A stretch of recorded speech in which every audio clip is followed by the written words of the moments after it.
जंगल में एक भूत हंसते हुए खुद से बात कर रहा था। मैं किसी को भी नहीं छोड़ूंगा। मैं जानवरों को मारकर अपनी शक्तियां बढ़ा लूंगा। वह भूत खुद से बात कर ही रहा था कि तभी उसके सामने एक शेर दहाड़ता हुआ आता है। उस शेर को देख हंसते हुए वो भूत बोलता है, ये शेर तो खुद ही मेरे सामने आ गया। मुझे अब मेरा शिकार ढूंढने की जरूरत नहीं है।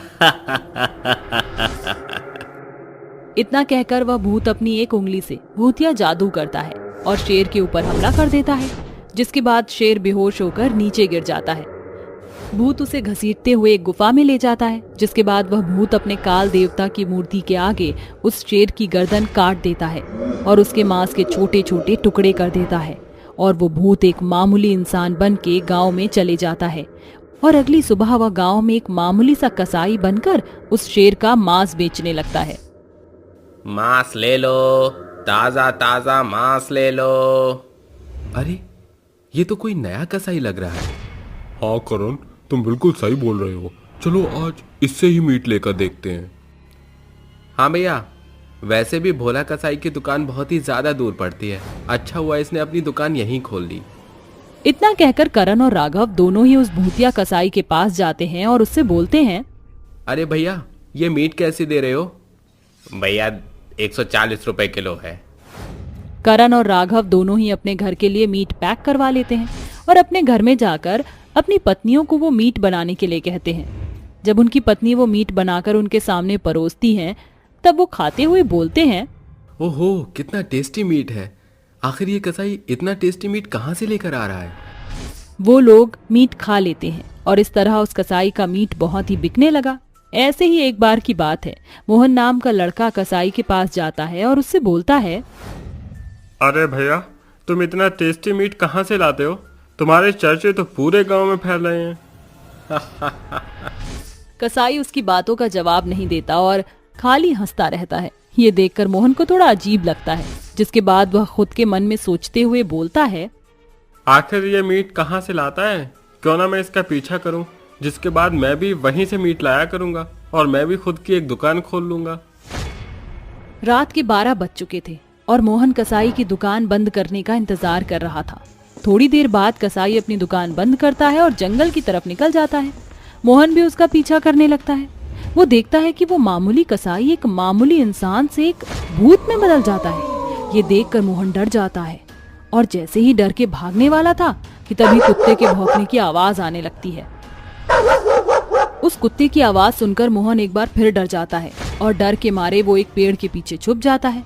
कुत्ते की भौंकने से उस भूत की नजर कुत्ते पर जाती है, जहां वह देखता है कि उस कुत्ते के साथ साथ वहां पर ऊंट भी है। ये देखकर भूत हंसते हुए कुछ बोलता है, आज तो मेरे हाथ खजाना लग गया है। कुत्ता तो कुत्ता, साथ में ऊंट भी है। वाह वाह वाह वाह। आज तो मैं इनका भी शिकार करूंगा, लेकिन मुझे अभी तक एक भी भेड़िया दिखाई नहीं दिया। एक बार बस भेड़िया दिख जाए, उसका शिकार करके उसको मैं खुद ही खा जाऊंगा। मोहन उस भूत की सारी बात सुन लेता है, जिसके बाद मोहन के डर के कारण पसीने छूटने लगते हैं। वहीं दूसरी तरफ भूत कुत्ते और ऊंट को अपने भूतिया शक्ति से एक गुफा में ले जाता है और उनकी बलि अपने काल देवता को चढ़ा देता है। थोड़ी देर बाद वह भूत कुत्ते और ऊंट का मांस काट के गांव की तरफ जा ही रहा था कि तभी उसकी नजर मोहन पर पड़ जाती है और वो उससे हंसते हुए बोलता है, अच्छा, तो तुझे मेरा सच पता चल ही गया। ठीक है, अब तो नहीं बचेगा। अब इन कुत्ते और बाकी जानवरों की तरह मैं तेरा भी मांस काट कर इंसानों के बीच बेचूंगा और उन्हें खिलाऊंगा। इतना कहकर वह मोहन को मारने के लिए अपने दोनों हाथ लंबे करता है कि तभी उसके सामने एक चमकती हुई आंखें दिखाई देती हैं और थोड़ी देर बाद उसके सामने एक भयानक और खूंखार भेड़िया आ जाता है। वह खूंखार भेड़िया मोहन के पीछे पड़ जाता है। मोहन जैसे तैसे भागते हुए पेड़ पर चढ़ जाता है, जिसके बाद भूत भेड़िए को देखते हुए बोलता है, काल देवता जब भी देता छप्पर फाड़ के। वाह, इंसान तो इंसान, अब तो भेड़िया भी आ गया। अब मैं इस भेड़ियों को खाकर अपनी शक्ति बढ़ा लूंगा। इतना कहकर वह भूत भेड़िए को मार देता है और पागलों की तरह उस इंसान को ढूंढने लगता है। थोड़ी देर बाद उस भूत की नजर पीपल के पेड़ के ऊपर जाती है जहाँ पर मोहन छिपा हुआ था। ये देख कि उस भूत ने मोहन को देख लिया है, मोहन दौड़ते हुए अपने गांव की तरफ जाने लगा कि तभी मोहन को एक तांत्रिक बाबा दिखाई देता है। बाबा बाबा, मुझे बचा लीजिए, ये भूत मुझे मार देगा। उसकी आंखों को पढ़कर तांत्रिक सब कुछ समझ जाता है और जैसे ही वह भूत उसके सामने आता है कि तभी तांत्रिक उससे बोलता है, तू कौन है और इस तरह जानवरों को मारकर क्यों बेच रहा है? तू चाहे कुछ भी कर ले तांत्रिक, मैं यहाँ के हर एक जानवरों को मारकर इन्हीं गांव वालों को खिला दूंगा, और अगर कोई इंसान मेरे बीच में आएगा तो मैं उसे भी नहीं छोड़ूंगा। इसलिए मैं तुझे लास्ट वार्निंग दे रहा हूँ कि तू मेरे रास्ते से हट जा, वरना तू भी मरेगा। तू मुझे बता दे कि तू क्यों मार रहा है? तांत्रिक के इतना बोलने के बाद भी वह भूत उसको सच नहीं बताता, जिसके बाद तांत्रिक अपने मंत्रों की विद्या से एक मंत्र पढ़ना शुरू कर देता है। ओम नमो नमो, इस भूत का सच मेरे सामने प्रकट हो स्वाहा। ओम नमो नमो, इस भूत का सच मेरे सामने प्रकट हो स्वाहा। मंत्रों के उच्चारण के साथ साथ तांत्रिक ध्यान लगाता है जहां वह देखता है कि ये एक बुरी आत्मा है और ये यहाँ पर सिर्फ और सिर्फ लोगों का सर्वनाश करने के लिए आई है। इसका कोई भी मकसद नहीं है। तांत्रिक ध्यान लगा ही रहा था कि तभी वह भूत अपनी भूतिया शक्ति से मोहन को हवा में उड़ा देता है और उसको दूर पेड़ में जाकर पटक देता है। ये देख तांत्रिक अपनी आंखें खोलता है और उससे बोलता है, मुझे सब समझ आ गया कि तू यहाँ पर सिर्फ और सिर्फ लोगों का सर्वनाश करने ही आया है। अब मैं तुझे नहीं छोड़ूंगा।